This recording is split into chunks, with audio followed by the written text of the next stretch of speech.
he's asking for something. Oh yeah. I got a new dog. Her name is Honey, and she's just chilling. She's super sweet. But yeah, what's up, guys? It's me. I'm Anurag. I'm here with Bob. We're going to do commentary for this next round. We have Jarvis U battling against Bryant Cook. Big. Yeah, so Jarvis is battling against Bryant. Bob, is it me or is it hard to hear you? Oh, it might be. Oh, no, never mind. You sound good now. Okay. Okay, but I guess you're gonna see my giant face then. Yeah, your ugly mug. Get it out of here. No, so we all know what Bryant Cook is. He's just like a really interesting guy, right? He definitely files into the category of smart, thin, handsome. Like, you know, like the way he just does his hair and stuff like that. But the number one thing about Bryant Cook that everybody who plays Legacy knows is that he, the creator of the Epic Storm, has always played the Epic Storm. And it looks like today he's battling against Jarvis Hugh on red-green lands. And so let me give you a rundown of these two decks. The Epic Storm is like a Dark Ritual Ad Nauseam deck that also has Rite of Flame in it, which separates it from its cousin Ad Nauseam Tendrils, which is more of a Past in Flames deck. And he's looking to just cast Tendrils of Agony with infinite Storm Count. Looks like Jarvis is playing red-green lands, which is like a pseudo control deck that leverages Life from the Loam and a graveyard-based strategy to create giant mana advantage and then kill his opponent with either Punishing Fire and Grove the Burn Willows or Thespian Stage and Dark Depths. Looking at these.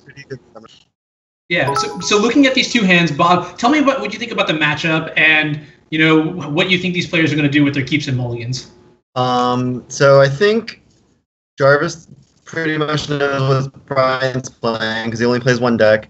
Bryant has less of an idea, but in general, the matchup's pretty favored for Storm game one.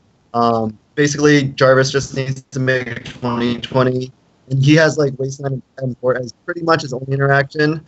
I'm not sure if he's playing Bajuka Bog, but if he is, that would be more relevant against Ant. Tess doesn't really use the graveyard as much, so it's just a pretty bad matchup game one.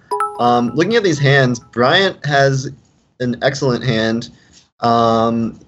It can go off on, let's see, 1, 2, 3, 4, 5, 6. It can go off on turn 2, I think. And Jarvis, he has the acceleration, which is what you want, but he only has one combo piece, and he has no way to find any more lands. I mean, I guess he has Loam.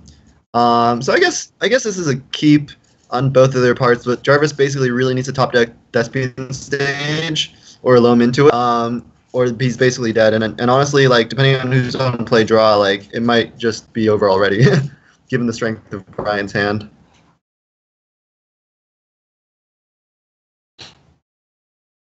I didn't notice the logos. So TGI Jarvis, that's obviously TGI Fridays. I don't know what Bryant Cook is. Is that Cookout? It's a pretty cool logo. Yeah, I mean, Jarvis couldn't mulligan this hand because, like, it's one of the few hands that, like, kind of has Game Against Storm. Like, literally all he needs to do is top deck Thespian Stage, and he can have a turn 2 20-20. So, I mean, he definitely just keeps it here. So, Bryant, tricky situation. He drew another land, which is pretty much the worst draw in his deck, because he cannot empty his hand for Infernal Tutor next turn unless he draws, like, a Brainstorm or something. That being said, Jarvis whiffed on his Loam Dredge, so that gives Bryant a little bit more time. And, here's an interesting question. Like, I'm sure Jarvis has done the math, but it's actually very close between whether or not you dredge and whether or not you just take a draw, because you have 4 crop rotations and 4 gambles in addition to the 4 Thespian Stages. So it's almost, like, very close whether dredging to C3 versus taking a natural draw is better. And we can see he actually loamed away a crop rotation. I don't know if it was going to be his next draw or whatever. But, like, I think it's very close that, like, I think Dave Long told me the math, which was, like, it was so close that, like, if you can dredge into multiple relevant cards, then you should probably dredge. But then if there's only one relevant card, it's almost better to go ahead and take a draw. But we see that Bryant did play out a non-basic land, so that gives Jarvis more live draws, so he decided to go and dredge here. All right, so unless Bryant somehow rips another land in his like 12-land storm deck, I think he should be going off this turn. So, okay, interesting. A little bit of fetch port action. I don't know what happened to my co-host, Honorog. He may have dropped, which I didn't even notice, which just goes to show how useless he is. So that's fine. We'll just do it, without him. And, ooh, wow, Bryant did draw another land. So Jarvis is staying alive by the sheer factor of Bryant drawing too many lands and not being able to empty his hand for Infernal Tutor. So now Jarvis actually has some decent mana denial going. So we got to do the math again on his rituals. The first Rite of Flames +1, second is +2, third is +3. So that's total +6, plus Dark Rituals +2, so that's +8. Infernal Tutor is -2, so that's 6. So I believe it's still enough to go for Ad Nauseam here, even with like the lands tapped.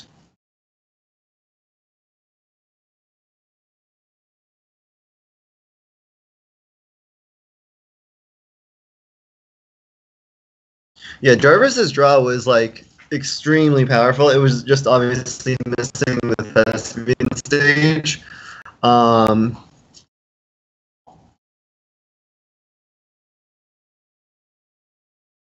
So we'll see if somehow. Okay, no, Bryant didn't draw a land, so I believe we're going to be seeing an Ad Nauseam here. He will need to fetch a red land, so he has both a red land and a black land. So I think an Ad Nauseam at 18 life should be game.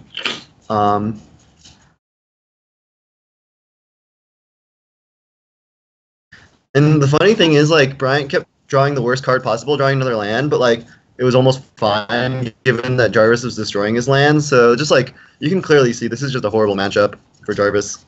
Okay, looks like we got our useless co-host back, but for some reason he's taking up part of my screen. I strongly object to that. I am the new Bob Long, and I look so much better. Did I miss something? Why is Brian's hand empty? Wait, is the game just over? Was I gone the whole time and now it's pretty done? much missed the entire game, yes. I think he can actually just tutor for Burning Wish, or actually, hold on, he doesn't have quite enough black. So if he gets, he can tutor. Oh, so you tutored for Burning Wish. He's got a Lotus Petal for the second. Oh, he has a block. Lotus Petal. There you go. All right, yeah. So don't even need to go through the fancy Ad Nauseam shenanigans. Although at 18 life, I would say he'd be like 99% to win. Yeah.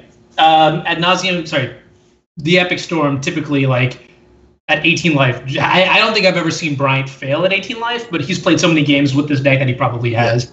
Yeah, so like Ant definitely has a fail rate at 20 life, but Tess plays 4 Chrome Mock, so the fail rate's much, much lower. Yeah. All right, so let's talk about sideboarding. I'll start with Jarvis. So Jarvis is going to bring in, looks like he's bringing in his chokes, his spheres, which are going to be his best cards in the matchup, as well as the Ancient Tomb to be able to crop rotation into a turn 1 sphere, perhaps. He also brings in the creature package because Tireless Tracker just helps you draw more lock pieces to finish out the game. So I would say on the play, I think Jarvis is slightly favored because Bryant really can't rely on Empty the Warrens in this matchup because Jarvis plays the Tabernacle at Pendrell Vale, which deals with that. So I think on the play, I would say Jarvis is a slight to medium favorite. Yeah, what do you think? You know what? I'm still going to say that the dynamic of this matchup is just so lopsided in favor of the Storm deck that like Jarvis. So here's how I envision it's going to happen, right? Jarvis has to hit a turn 1 sphere, and on the play that's reasonably possible because he can find crop rotation for Ancient Tomb or maybe Mox Diamond out like a sphere. But if he doesn't, there's such a high likelihood that Bryant puts like some sort of lethal whatever, just tendrils on the stack that. I don't know. I would say it's like 55-45 maybe. So yeah, I guess technically you're right. Jarvis is a little bit favored. It just depends on how lucky he gets with his hands in terms of the turn 1 sphere. Yeah, and we can see like Jarvis even boarded out a Loam, which is which is correct in my opinion, because you have multiple ways to find it, and you only really need one. And honestly, you don't really need it at all necessarily. What do you think of how Bryant sideboarded? Anurag? Okay, great. It's just me again. Perfect. I get to talk, and Anurag doesn't get to waste any airtime, as people, that's what the people want. So Bryant brought in a Chain of Vapor, 2 Echoing Truth, and 2 Decay. So he fully expects the Sphere plan, and it looks like he boarded out some number of Thought Seizes and Empty the Warrens, because he is just not interested in that color card at all. It loses to like, 10 plus cards in Jarvis's deck. So he will still have access to a Desperation Empty via Burning Wish if he so chooses, but more or less, like, his deck is just mana, answers to spheres, and a way to kill Jarvis. So we're going to go ahead and get started and see how it goes.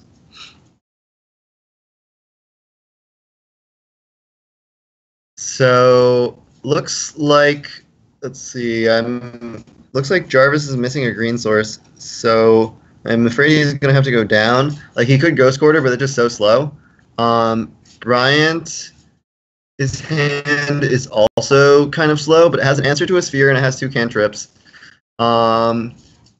So, wow, he cut my head off. That's pretty interesting. I have a giant head now, or like a really long forehead, depending on how you look at it.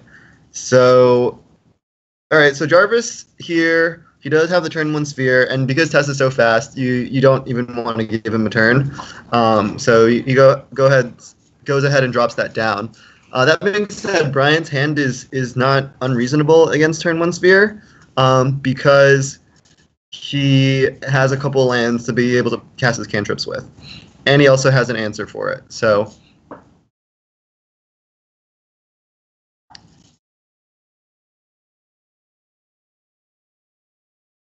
Yeah, I would expect Bryant to end-step Brainstorm here because he is a little bit choked on mana. I suppose he could have, like, if he wasn't going to Brainstorm, he would have played out an LED, I believe. Looks like Jarvis did draw a Loam, which is going to be somewhat useful here, just because he needs a couple more lands to get going, and he can also start the Loam engine. So yeah, Jarvis is going to basically be trying to... Okay, now we're showing Skype. Oh, no, now we're showing my giant forehead again. Oh, did we replace Anurag with Phil Gallagher? Because if we do, that's a pretty big upgrade. All right, so yep, we're seeing the end-step Brainstorm, as I discussed. Bryant is so quick to shuffle away the Duress because it's really only useful on the first turn. And it's actually interesting that Bryant kept Duress. I think I probably rather would have kept Thoughtseize because of Tireless Tracker, but I mean, the 2 life matters somewhat for Ad Nauseam. So, right, so it does look like Bryant's going to be able to pull off an end-step Echoing Truth. The problem I see is that his hand isn't necessarily so powerful that he can just win the next turn. And geez, Jarvis just cast Loam and didn't hit anything. And the other interesting thing here is Jarvis keeps activating the Ancient Tomb, which means he's actually losing life every time he loams. And that is actually somewhat relevant because it means Bryant needs a far lower storm count. And maybe that's like one reason Bryant's like, I have a bunch of bounce spells in my deck. I'm just going to go for it here. I have 2 Brainstorms to find one of the tutors. And that's why he's just shooting for it here. So he draws another Duress. So the Duress is actually a good keep here. I didn't notice this, but he could go bounce into Duress, basically. So I think that was, a great play for Bryant. And I think it's going to work out pretty well for him. And I think now he should Duress now because, well, okay, so I was going to say Duress now because that gives you the option to draw the second Duress in case Jarvis had 2 spheres, but I suppose Jarvis would have probably been trying to play them out instead of loaming. So instead, Bryant's just going to go for the kill, and if he misses the kill, it's not the end of the world. He can go for a Duress, which I think is what we're going to see here. So Bryant brainstormed a bunch of times and failed to find a tutor, but he's still in okay shape because now if Jarvis wants to dredge, he's not gonna have his Audio spare check. effect. Am I in on the call now? Hey, is that Phil? Yes, it is. Okay, great. Cool. Welcome. Huge upgrade. I'm very pleased. Am I taking your space? Have I become part of your head yet, or is that just a Legacy Premier League title? No, you're not there. I still have a giant thing. Okay, well, we'll tackle one problem at a time. Right. So this game is funny. Both decks are kind of not really doing what they're supposed to be doing. Jarvis's deck is kind of failing to find, the combo. And Bryant's deck is also kind of failing to find the combo. He just keeps brainstorming into more and more mana and answers, but he's unable to find a tutor. You need to pay off card. Yeah, exactly. And so really interesting here. Bryant just goes ahead and plays out all his stuff because he's like, you know what? If I draw something, ad nauseum's going to get the job done. I really don't care, and I'd rather just play it out against any spheres. He does know Jarvis is going to just wasteland him every turn until he draws a combo piece pretty much. So he's put himself in the situation where ripping a good draw puts him at the highest percentage to win. Right. It's essentially what he's gone for. Yeah, the problem is I think he brainstormed, and the next draw after this one is also kind of a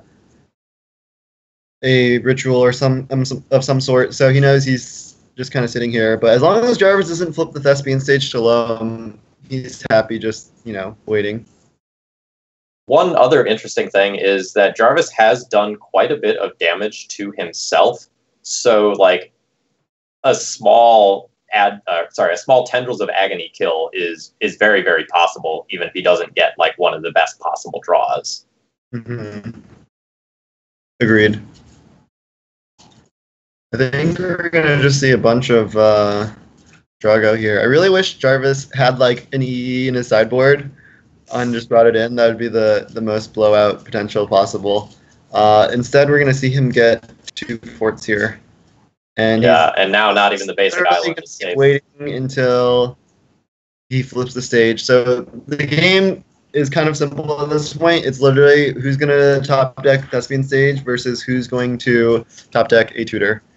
And so Jarvis is looking at 3 cards a turn, and Bryant is only looking at 1. So I think Jarvis is Bryant has 8 finds, and Jarvis has 4.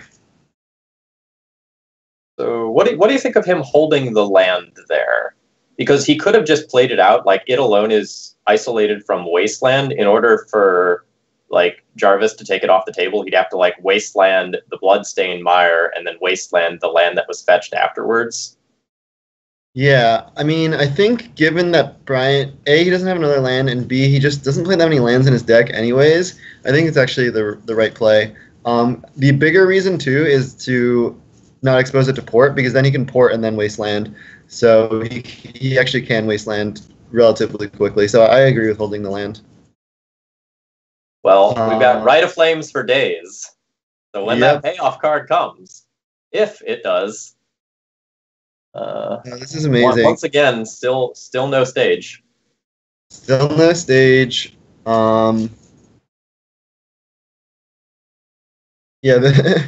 Sorry, but this is not the most interesting game to commentate. All right, Jarvis broke out his graveyard for us. Much appreciated. It was getting pretty small.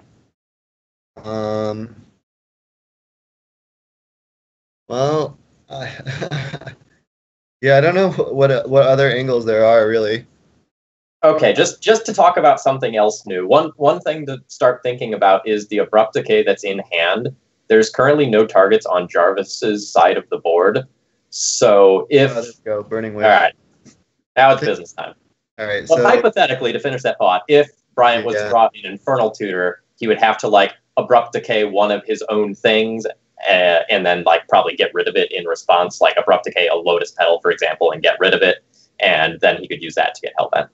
Oh yeah, no, that would be a little bit tricky because he needed to.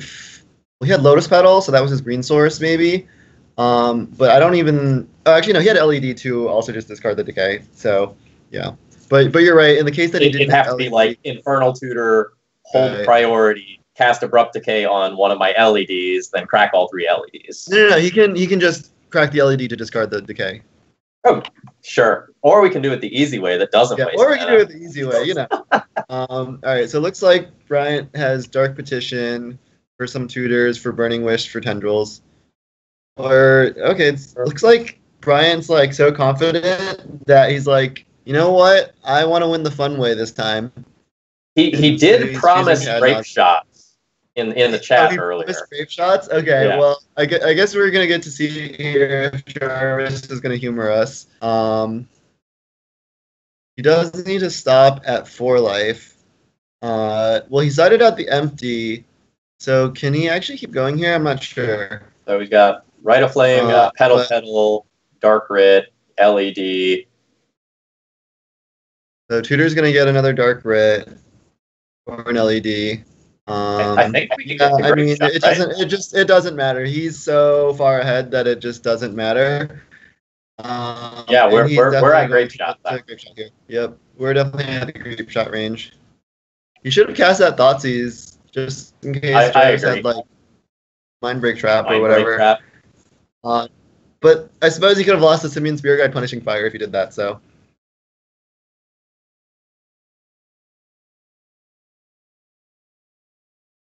All right. Well. All right. Cool. Thanks for hopping on at the last minute.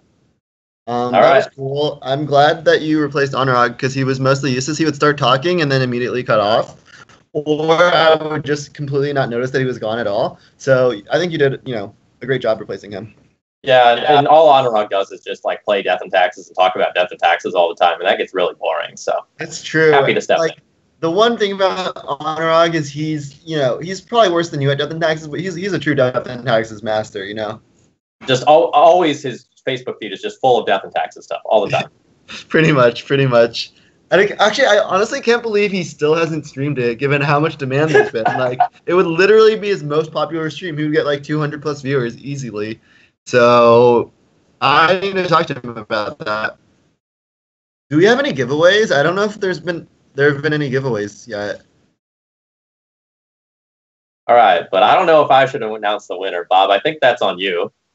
Okay, well, guys, we are doing our first giveaway. Please type Card Hoarder into the chat, and a randomly selected person will win. And trust us, because we're doing it, we have full integrity. It will not be rigged. 100% not rigged. That being said, if the winner wants to message me afterwards to discuss certain things unrelated, I'm happy to talk about how to get their prizes, of course.